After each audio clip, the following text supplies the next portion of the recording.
our planet. There are rules to life. There are rules to economics. You violate those rules for long enough, your economy is going to collapse. You violate natural rules long enough, you're going to collapse. The Soviet Union was built on a hodgepodge of theories, as I like to say, made up of schnapps and an anti-imperialistic attitude late at night. Collapsed. But I want to remind you that Bucky's introduction was titled not The Collapse of the Soviet Union. It was entitled The Collapse of the World's Power Structures.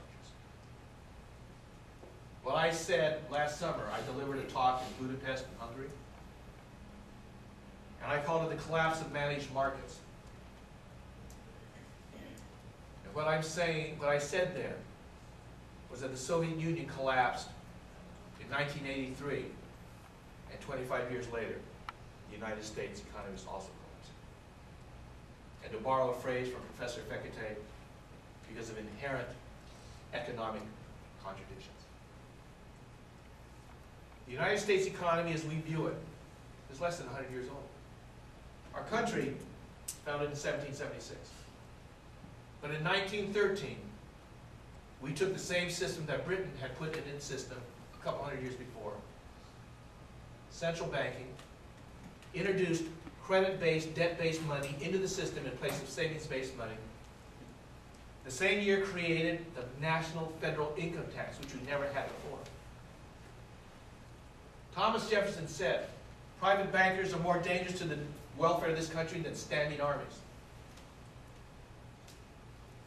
He warned that we too could become like England, as he saw them then. A nation indebted beyond its capacity to repay.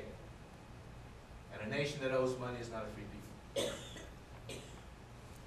This country fought that possibility off until 1913. But I think Christmas Eve in the middle of the night, they passed the Federal Reserve Act. Previously before that, same year, they passed the national income tax. Never did that happen. And now the United States is the world's largest debtor, the largest deadbeat, and the chickens are coming home to roost. Marshall had us read George Ball's theory, or the theory, the situation that surrounded the controversy of the Vietnam War. What lay at the heart of the fear of Vietnam was something they called the domino theory. That if Vietnam became communist, the whole thing would collapse. One. No, it would not. So we had a great debate in America. I grew up during that time. Some kids I knew died because they graduated in the bottom half of their high school class. Now those kids are in prison. Then they went to war and they died. What happened? Well, we embraced the domino theory. Nothing happened. Vietnam went communist. Nothing else happened. Nothing else happened. Wrong theory. Wrong theory. What's happening now is something that's rather extraordinary, and I believe with Bucky has never happened before in the history of our world. That we are on the edge of a crisis, as Bucky said, that's unprecedented. What I want to do here is I want to quote from another book. Bucky made his prediction 1980. This book was published in 1997, 11 years ago, by two historians, William Strauss and Neil Howe. And they had published a series of books on American history, detailing the changes that our country has gone through, and the crises that we faced, and the types of generations, sociological generations, that rose up during these crises. And they broke them down into basically 4 types of generations and 4 types of crises, etc., etc., etc. Strauss and Howe published their book in 1997 called The Fourth Turning. And they said, another turning is up ahead. The first turning, the first great crisis in American history, was the Revolutionary War. The second great crisis, the second turning, Strauss and Howe called the Civil War. The third crisis was the twin emergencies, the Great Depression and World War II. And they said now another one is just up ahead. I want to remind you, what I'm going to read you was published in 1997. Quote, "The next fourth turning is due to begin shortly after the new millennium.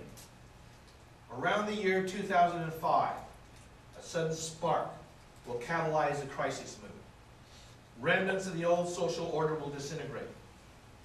Political and economic trust will implode. Real hardship will beset the land, with severe distress that can involve questions of class, race, nation, and empire. Yet this time of trouble will bring seeds of social rebirth. Americans will share a regret about recent mistakes and a resolute new consensus about what to do. The very survival of the nation will feel at stake. Somewhere before the year 2025, America will pass through a great gate in history, commensurate with the American Revolution, Civil War, and twin emergencies of the Great Depression and World War II. The risk of catastrophe will be very high.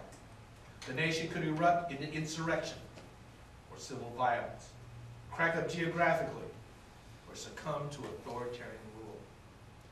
If there is a war, it is likely to be one of maximum risk and efforts. In other words, a total.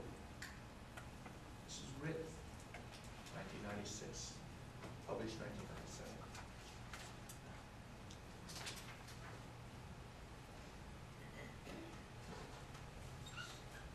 Another book published around that same period of time, I believe also 1997, it's called The Great Wave, by Professor David Hackett Fisher. Professor Fisher is an economic historian in this respect. Wears many hats. Fascinating book. He said of all the records that we have in humanity, the receipts that of what you bought at the store are the longest and the most complete that we have. We know the price of wheat, we know rents, we know price of eggs, going back millennia. And he said, what they've done, he said, this is not new. These things go in waves.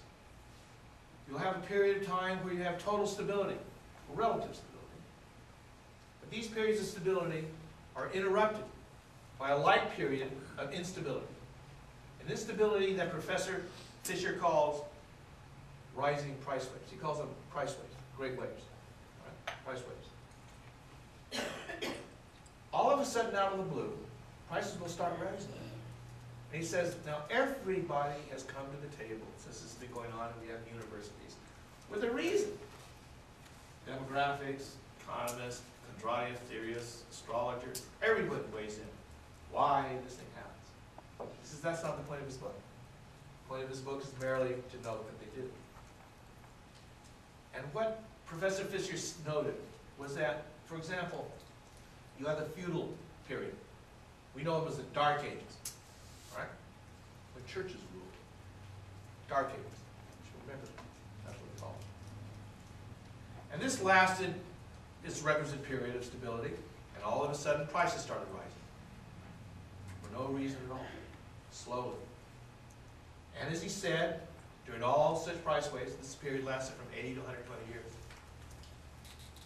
And all price waves end in, Professor Fisher says, in economic collapse. The price waves are also accompanied by civil distress and very often catastrophes.